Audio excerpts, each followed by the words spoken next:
Le 23 novembre dernier, Emmanuel Macron a annoncé depuis l'Université de Strasbourg l'entrée prochaine au Panthéon de Marc Bloch, historien et résistant, tué près de Lyon par la Gestapo en 1944. Un hommage donc aux combattants morts pour la France, mais qui ne doit pas faire oublier le rôle majeur que Marc Bloch a eu dans la recherche en histoire, et notamment médiévale. Dans son œuvre foisonnante, riche, un texte fut longtemps oublié, La vie d'outre-tombe du roi Salomon, court article publié en 1925 qui s'intéresse à 2 mythes médiévaux sur le châtiment de Salomon. Alors aujourd'hui, republié aux presses universitaires de Lyon, muni d'un important appareil critique, il permet de mieux comprendre la méthode Bloch et son importance dans les sciences sociales. Bonsoir Florence Hulac. Bonsoir. Merci d'être avec nous. Vous êtes philosophe, professeur à l'université Paris 8, membre du CRESPA, Centre de recherche sociologique et politique de Paris, et vous signez la présentation de la nouvelle édition de La vie d'outre-tombe du roi Salomon, article de Marc Bloch qui, je le disais, reparaît aux presses universitaires de Lyon.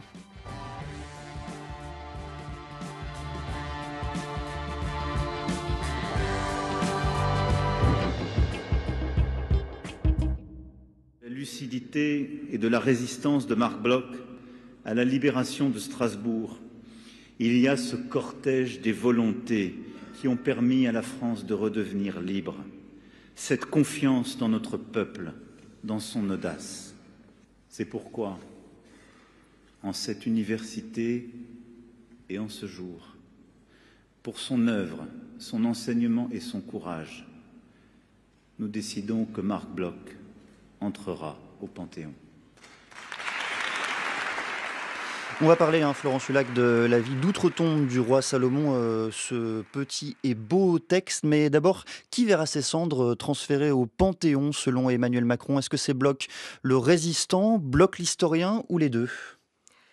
C'est difficile de savoir ce qu'il avait vraiment en tête, mais on peut supposer que quand même le succès de cette idée de Bloch au Panthéon, c'est beaucoup le résistant, c'est beaucoup une figure du héros national, cette figure qui s'est quand même imposée depuis un certain temps. Déjà, Sarkozy essayait de l'utiliser à de nombreuses reprises, et donc il y a tout un usage maintenant nationaliste de Bloch résistant. J'espère que l'historien ne sera pas oublié, mais voilà, c'est difficile à dire. Il faut quand même préciser que l'une des premières occurrences que l'on trouve, l'une des premières volontés qui a été manifestée pour permettre à Marc Bloch d'entrer au Panthéon vient d'historiens, de la communauté des historiens, dans un texte de 2006 que l'on trouvait dans le Figaro littéraire. Maurice Agulon, Stéphane Audouin-Rousseau, Annette Becker, Jacques Le Goff, Ranévy, Pierre Nora, Mona Ozouf, j'en passe. C'était eux les premiers qui avaient manifesté le souhait de voir Marc Bloch entrer au Panthéon. Tout à fait, et on peut espérer que c'est, conformément à leur souhait, l'historien qui sera honoré aussi. Un mot sur le résistant quand même, car Marc Bloch est parfois méconnu. Il y a quelque chose de singulier dans cette personne qui est d'obédience juive sans le revendiquer tout à fait et qui devient chef, l'un des grands chefs de la résistance. Marc Bloch, oui, s'est engagé sans hésitation dans la résistance. Il disait toujours qu'il se disait juif uniquement face aux antisémites. Ce n'était pas quelqu'un qui était croyant, mais c'est quelqu'un qui a toujours voulu être solidaire avec le peuple juif dans l'oppression. Pourquoi la famille de Marc Bloch s'est-elle longtemps opposée à ce transfert de cendres au Panthéon? On peut supposer que c'est aussi une peur de la récupération politique. Marc Bloch a toujours combattu pour la France pendant la Première et la Seconde Guerre mondiale, mais c'est quelqu'un qui n'avait absolument pas une conception identitaire de la nation. C'est quelqu'un qui n'a pas une fonction culturaliste non plus de la nation. On peut supposer effectivement une méfiance de la famille face à la récupération qui a été faite à nombreuses reprises de cette figure. Oui, et notamment de cette phrase tirée de L'étrange défaite. Il existe 2 catégories de Français, écrit Marc Bloch, qui ne comprendront jamais l'histoire de France. Ceux qui refusent de vibrer au souvenir du sacre de Reims, ceux qui lisent sans émotion le récit de la fête de la Fédération. Fin de citation, je dis fin de citation alors qu'elle se poursuit et c'est important, mais la récupération qui a été faite autour de ces 2 phrases est quand même, elle nous interroge tout de même. Tout à fait. Alors, notamment, comme je le disais, Sarkozy l'a reprise, ça a été pris dans un nouveau contexte. Alors qu'en fait, le sens de cette phrase est totalement différent de ce qu'on peut imaginer. C'est une défense des grèves ouvrières de 36 face au patron et donc à la conception nationale de l'histoire. Il fait rentrer les grèves ouvrières dans la mémoire nationale en disant qu'ils portent un héritage de la Révolution française. Et en fait, quand il confronte deux mémoires, c'est pour dire qu'en fait, au contraire, c'est pour insister sur la pluralité de la France, la pluralité des héritages, contre une version royaliste, nationaliste, traditionnaliste de la France. Et donc, au moment où il dit ça, c'est pas une façon d'exclure, c'est une façon d'inclure, au contraire. Intéressons-nous, Florence Hulac, à Bloch, l'historien. Je voudrais que l'on entende un passage de son testament spirituel. Où que je doive mourir, en France ou sur la terre étrangère, et à quelque moment que ce soit, je laisse à ma chère femme ou, à défaut, à mes enfants, le soin de régler mes obsèques comme ils le jugeront bon. Ce seront des obsèques purement civiles. Les miens savent bien que je n'en aurais pas voulu d'autres, mais je souhaite que ce jour-là, soit à la maison mortuaire, soit au cimetière, un ami accepte de donner lecture des quelques mots que voici.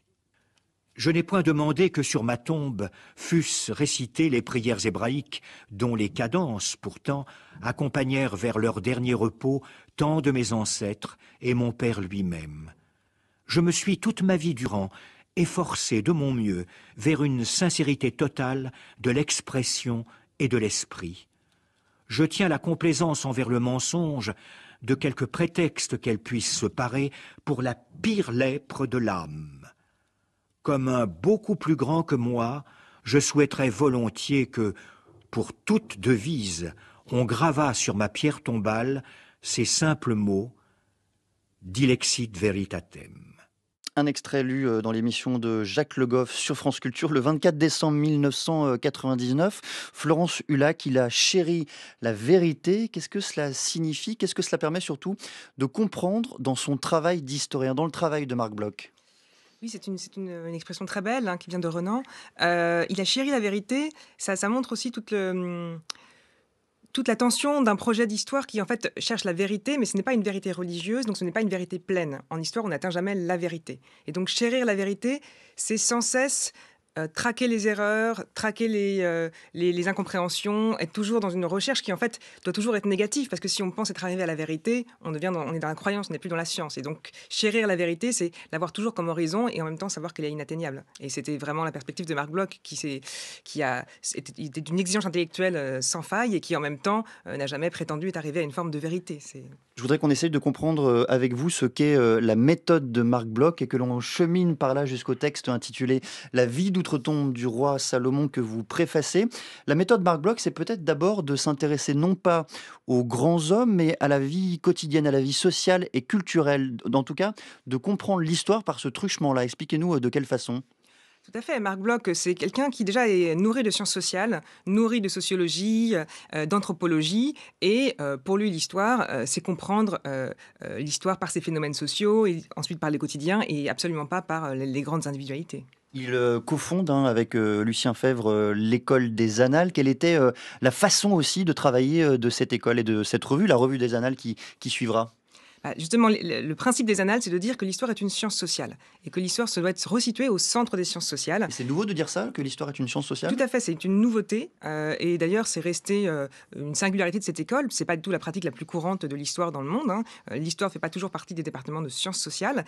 Et c'est cette idée que l'histoire, leur souhait, c'était de synthétiser les différentes disciplines autour de l'histoire et d'en faire une connaissance totale, nourrie de toutes les disciplines de leur époque. Et c'est quelque chose de totalement nouveau, en fait. Quelque chose aussi qui caractérise, pardonnez-moi, Marc Bloch et son approche, c'est qu'il fonde le rapport à l'histoire dans un travail d'observation. Mais comment est-ce qu'on observe le passé? Comment est-ce on théorise le fait qu'il est nécessaire pour comprendre l'histoire d'observer le passé? Tout à fait. Les historiens qui le précèdent disent l'histoire n'accepte jamais au passé puisque le passé est mort, donc on est toujours dans une connaissance indirecte. Les témoins nous racontent l'histoire. Et Marc Bloch nous dit non.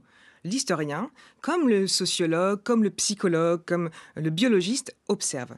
Il observe des réalités matérielles qui sont des traces du passé. Ces traces du passé peuvent être des livres, mais des archives, mais ça peut aussi être des monuments, mais même le tracé des champs de l'époque présente. Pour Marc Bloch, en fait, sont des traces du passé qui s'est fossilisé pendant les siècles. Et donc, en fait, l'historien, comme le praticien de n'importe quelle science, a des données qu'il observe, qu'il compare. Et il n'est pas prisonnier de ce que disent les témoignages, en fait. Encore deux caractéristiques peut-être, mais j'imagine qu'il y en a bien d'autres de l'approche de Marc Bloch. La place laissée à l'induction, c'est-à-dire le fait de partir d'un cas précis, d'un cas singulier, d'un exemple, pour tenter d'en tirer des lois générales. Alors, pas forcément des lois générales, mais effectivement, c'est l'idée que d'abord il observe et qu'à partir de l'observation, on va raisonner et essayer d'en conclure quelque chose en comparant ses sources, justement comme le ferait un praticien d'une autre science sociale. Son idée, c'est justement que l'histoire n'est pas prisonnière du témoignage et construit des raisonnements comme on le fait dans n'importe quelle science d'observation. Et puis surtout, la grande affirmation de Marc Bloch, c'est que l'histoire, contrairement à ce qu'on imagine parfois, n'est pas une science du passé, mais une science du présent. Et il faut examiner, observer les traces de l'histoire partout autour de nous, partout dans la vie quotidienne. Tout à fait. C'est quelque chose qui est fondamental chez lui. L'histoire est une science du présent. Et pour lui, la connaissance du passé et du présent se nourrissent. Et donc, c'est pas seulement l'idée commune on comprend le présent à travers le passé. C'est aussi qu'on comprend le passé à travers le présent. Et donc les historiens ont souvent peur de ça, parce qu'on a peur de l'anachronisme, le pire des péchés pour un historien. Mais la façon dont il le conçoit n'est pas du tout anachronique, puisqu'il s'agit de partir des traces, à la fois soit partir des traces du passé qui sont dans le présent, soit se nourrir de la connaissance sociale du présent pour comprendre le passé. Je voudrais laisser la parole à Claude Lévi-Strauss. Il s'est exprimé dans Apostrophe le 4 mai 1984, et il nous parle des mythes qui vont nous permettre de comprendre la vie d'outre-tombe du roi Salomon. Eh bien, c'est une histoire qui cherche à rendre compte à la fois de l'origine des choses, des êtres et du monde, du présent et de l'avenir, et qui cherche en même temps, simultanément, à traiter des problèmes qui nous apparaîtraient aujourd'hui à la lumière de notre pensée scientifique comme tout à fait hétérogène, différents les uns par rapport aux autres, à les traiter comme si c'était un seul problème et qui admettait une seule réponse. Un mythe, c'est par exemple une histoire qui essayera d'expliquer à la fois pourquoi il se trouve que le Soleil est à bonne distance de la Terre, alors qu'il pourrait être beaucoup plus loin et ce serait la nuit éternelle, ou beaucoup plus près et le monde entrerait en conflagration. La vie d'outre-tombe du roi Salomon, c'est l'histoire, c'est l'analyse plutôt d'un mythe, en réalité de deux mythes. On va tenter d'entrer, de s'immerger peu à peu dans ces deux histoires. Mais avant cela, comment Marc Bloch approche-t-il cette question du mythe en tant qu'historien ? Il le fait de façon très originale, parce que justement, il anticipe en partie ce que fera Lévi-Strauss, dans la mesure où il n'est pas obsédé par la question du mythe de la version originelle, donc qui serait la source, et les autres n'en seraient ensuite que des transformations. Pour lui, les différentes versions du mythe ont toutes la même valeur, et le mythe procède par une série de transformations. Les versions sont des transformations et qui ont toutes la même importance, et c'est à travers les transformations, les différentes versions du mythe, qu'on comprend réellement ce qu'est le mythe. C'est pour ça qu'il ne s'agit pas tellement de deux mythes, mais plutôt de deux histoires qui sont deux versions de ce mythe, en fait, de Salomon. Et l'importance de la structure aussi, qui parfois est même plus importante pour Marc Bloch que la substance même du mythe. Racontez-nous cette importance de la structure, sans hiérarchie d'ailleurs, l'importance de la substance et la structure. En fait, justement, comme Lévi-Strauss, c'est pas une opposition entre le structure et le contenu, puisqu'en fait, on ne sait pas ce qui va être la structure et le contenu. Il y a plusieurs histoires, et on peut repérer des éléments qui se ressemblent ou qui diffèrent, et donc dégager la structure du mythe. Mais le mythe est toujours... c'est les différentes histoires qui composent cette structure du mythe, qui n'existe en fait que par les variations. Dans quel contexte paraît la vie d'outre-tombe du roi Salomon, un an après la publication de l'un des plus grands ouvrages de Marc Bloch ? Tout à fait, ce sont les recherches pour cet ouvrage, Les Rois Thaumaturges, paru en 1924. Les sources, c'est dans les sources, dans ces recherches sur les rois thaumaturges, qu'il va découvrir cette histoire de Salomon. Et ce qui aurait pu paraître comme une petite source, un développement, il va en tirer quelque chose de nouveau qui n'est pas du tout la même approche que le livre des rois thaumaturges, qui porte sur le pouvoir thaumaturgique des rois, leur capacité à soigner avec les mains. Et donc là aussi, il y a toute une série de mythes sur ce pouvoir thaumaturgique des rois. Mais qui étudie dans les rois thaumaturges autour de cette unique fonction, alors que dans la vie d'outre-tombe du roi Salomon, le mythe va être étudié dans toute son indépendance et pendant une longue durée.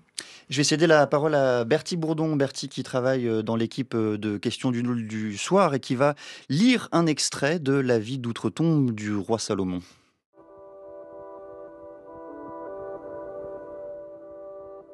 Un homme, à Paris, voulait parler au diable. D'où lui venait un pareil désir ? C'est ce qui n'est pas clairement expliqué. Je crois comprendre cependant que le motif en était un sentiment de curiosité, peut-être intéressé. Ce Parisien tenait absolument à poser au prince des ténèbres une certaine question, dont l'objet malheureusement ne nous est pas indiqué. Il était tourmenté sans doute par quelque énigme dont le mot lui échappait. Il ne voyait, pour sortir d'incertitude, d'autre moyen que de consulter le subtil connaisseur de tant de choses cachées. Il chercha un intermédiaire et fut longtemps sans trouver. Enfin, on lui conseilla de se rendre en Écosse la sauvage. Il suivit cet avis et là-bas fit la connaissance d'une vieille qu'on disait se mêler de telle besogne et qui, en effet, accepta de lui procurer l'entretien souhaité. Elle l'amena vers un vieux château tout détruit. Il n'y restait que les murs et les parois, tout pleins de ronces et d'épines. Notre compagnon reçut pour instruction de se tenir sans avoir peur jusqu'à ce qu'il vît venir vers lui un homme en une manière d'un Maure de Maurienne. Cet homme noir répondrait à toutes ces questions.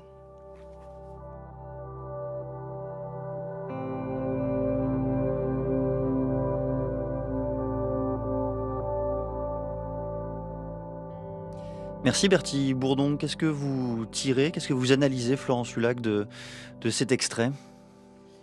Moi-même, je n'en tirerais, je dirais plutôt ce qu'en dit Marc Bloch. Qu'est-ce que Marc Bloch en fait, bien sûr. En fait, voilà, c'est que cet épisode un peu étonnant dans une chronique du XVe siècle. On voit ce Parisien qui va en Écosse pour poser une question au diable et qui découvre un homme dont une nuée de corbeaux, de 10 000 corbeaux, vont lui dévorer les chairs, donc un peu en écho à Prométhée.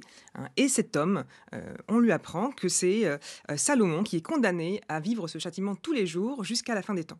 Pourquoi est-ce que c'est ce mythe-là en particulier, ou plutôt l'entrelacement de ces mythes, qui intéresse Marc Bloch ? Qu'est-ce qu'il y trouve justement dans la continuité de son écriture, ou non, vous nous le direz, avec les rois thaumaturges ? Ce qui est très singulier, c'est pourquoi est-ce qu'il y a un mythe sur Salomon à ce moment-là ? Parce que le mythe, ça intéresse forcément la conscience collective et pas seulement les théologiens. Pourquoi est-ce que les individus ordinaires auraient une préoccupation au sujet de Salomon ? Qu'est-ce qui fait que Salomon peut devenir un mythe ? Et donc, ce qu'il va montrer, c'est que Salomon, évidemment, c'est une question théologique de savoir si Salomon, puisque c'est la question, est-ce que Salomon va être sauvé ou non, puisque c'est à la fois un des auteurs de la Bible, c'est même parfois présenté comme un ancêtre du Christ, et en même temps, la Bible dit aussi qu'il a péché, qu'il a péché par le péché des chairs, qu'il n'a pas été, il n'a pas été droit devant l'Éternel, qu'il a été détourné de Dieu par les femmes, et non seulement il est accusé d'être iconoclaste, mais surtout pour les catholiques, le plus grave, c'est la luxure sans confession, hein, sans qu'il y ait aucune forme de pénitence. Ce problème théologique qui préoccupe les théologiens, qu'est-ce qu'on fait de Salomon ? Est-ce qu'il est sauvé ou non ? On pourrait dire que ça n'intéresse pas du tout les gens. Mais en fait, si. Et ce que nous explique Bloch, c'est la chose suivante, c'est que dans le monde catholique, toutes les existences les plus quotidiennes, les plus ordinaires, sont orientées par l'idée d'une correspondance entre ce qu'on fait dans la vie et notre rétribution plus tard. Chaque acte peut déterminer notre vie après la mort qui est plus importante. Et donc, si on ne connaît pas le statut de Salomon, il y a une indétermination dans le classement des êtres. Et donc, ça met en cause la structure de compréhension de l'existence. Et donc, c'est quelque chose de très quotidien, d'important pour la conscience collective et pas seulement pour les théologiens. D'où les mythes qui vont donner plusieurs versions de ce châtiment. Certains, il est plutôt doux, certains, il est plutôt dur, mais qui vont faire varier ces récits pour essayer de donner ce qu'il appelle une réponse transactionnelle, un compromis à ce problème théologique. Que fait-on de Salomon ? Est-ce qu'il est sauvé ou pas ? Ce qui l'intéresse, Marc Bloch, est-ce que c'est la façon dont ces mythes peuvent être lus, compris, aujourd'hui, en tout cas à son époque à lui, ou la façon dont les vivants du Moyen-Âge pouvaient le lire et le comprendre ? Alors, l'article est vraiment centré sur les vivants du Moyen-Âge, enfin pas seulement du Moyen-Âge, puisque ça se prolonge, il y a des passages sur le 15e, 16e siècle, mais ce qui l'intéresse, c'est le rôle de ce mythe. Mais après, évidemment, on peut se dire que si lui-même s'est intéressé à cette figure, c'est parce qu'il y a d'autres échos, parce que Salomon, c'est aussi la figure du roi, la figure du sage, la figure du juif et ses ambiguïtés. Et donc, il y a toute une série d'échos, d'autres préoccupations, mais le texte est centré sur le rôle de ce mythe pour l'époque. Dans la préface que vous écrivez dans cet ouvrage qui vient de paraître intitulé « La vie d'outre-tombe du roi Salomon aux presses universitaires de Lyon », vous écrivez, je le rappelle, la force d'innovation et de démonstration que ce texte permet. C'est quoi la force d'innovation de ce texte alors ? Alors ce texte est extrêmement innovant par sa façon d'étudier les mythes. Sa façon notamment de les considérer comme étant donc comme je le disais, pas immobile. Les mythes se changent dans chaque structure. C'est pas une structure immobile qui se répète. Souvent, on pense que les mythes, c'est toujours pareil. Et puis, il y a les contenus qui changent. Le mythe change tout le temps. Et le mythe n'est pas irrationnel. Le mythe a une rationalité propre. C'est pas la rationalité de la science. C'est pas celle de la théologie. C'est une forme propre de rationalité qui vise à répondre à une contradiction pour les consciences. Parce qu'il y a ce problème auquel la théologie n'a pas de réponse, auquel la science n'a pas de réponse, le mythe va donner une réponse. Et donc, le mythe, il est rationnel. Et donc, c'est une lecture qui n'est ni religieuse, ni voltairienne. Il prend le mythe au sérieux. Voltairienne, c'est-à-dire à distance de la religion, en rejet même de la religion. Ni une moquerie de la religion, ni une lecture religieuse du texte. C'est une lecture qui va le considérer dans sa force anthropologique. Vous écrivez également, Florence Hulac, vous parlez de Marc Bloch. Marc Bloch n'esquisse rien de moins, ce faisant, qu'une anthropologie historique comparée des monothéismes abrahamiques sous l'angle du péché et de ses châtiments. Expliquez-nous cette phrase. Faites l'exégèse de votre propre texte cette fois-ci. Oui, donc en fait, ce qui est fascinant, c'est le fait que c'est l'étendue des sources, puisque pour traiter cette question de Salomon, il va s'intéresser à la fois aux sources chrétiennes, à la fois catholiques et orthodoxes, aux sources talmudiques, aux sources islamiques, et il va comparer à la fois, il va étudier à la fois des sources écrites, des monuments, et il va s'intéresser à tous les effets de circulation et aux transformations de ce mythe dans ces différentes cultures. Et donc, c'est une forme de comparaison, mais qui n'est pas du tout abstraite, puisqu'il ne s'agit pas de comparer des éléments qui n'auraient pas de rapport, c'est des éléments qui ont été à la fois en contact historique permanent, et donc ce qui lui permet d'avoir une comparaison extrêmement large, extrêmement audacieuse, et en même temps qui a toujours un substrat historique qui n'est jamais gratuite. Quelle place occupe dans la pensée, dans le travail d'ailleurs plus largement de Marc Bloch, la question des mythes, la question aussi religieuse? Est-ce qu'elle occupe une place centrale, prépondérante, même importante, ou bien est-ce que là on est dans l'exception, dans les marges même de la pensée de Marc Bloch? On lui a souvent reproché d'ailleurs de sous-estimer la question religieuse. Par exemple, La Société féodale, c'est un livre dans lequel la religion est assez peu importante, parce qu'il s'intéresse à la structure sociale féodale. Et dans les rois thaumaturges, la question religieuse est subordonnée à la question du politique. Donc, on a plutôt considéré que il est plus courant de lui dire qu'il n'aurait pas assez traité le religieux.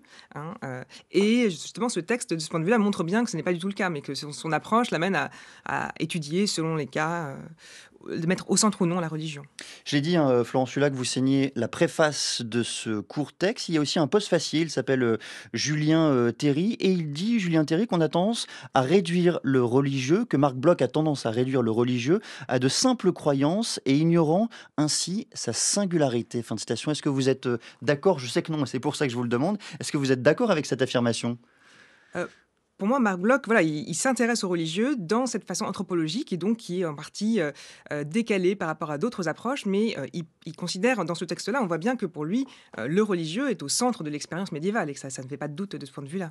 Comment est-ce que vous comprenez le fait que ce texte-là, cette étude, cet examen minutieux de la vie d'outre-tombe du roi Salomon, de ces deux mythes entrelacés qui continuent de vivre après sa mort, ce texte-là ait été au fond délaissé par ceux qui s'intéressent au travail de Bloch? Il me semble qu'il a été délaissé parce qu'en fait, justement, sa méthode déjà n'est pas expliquée. Il n'y a aucune phrase théorique. Et elle est extrêmement différente de ce que font les historiens de son temps, mais même ce que font les historiens de l'anthropologie historique dans les années 70-80, à la fois par l'étendue de la comparaison, par sa façon d'utiliser les mythes.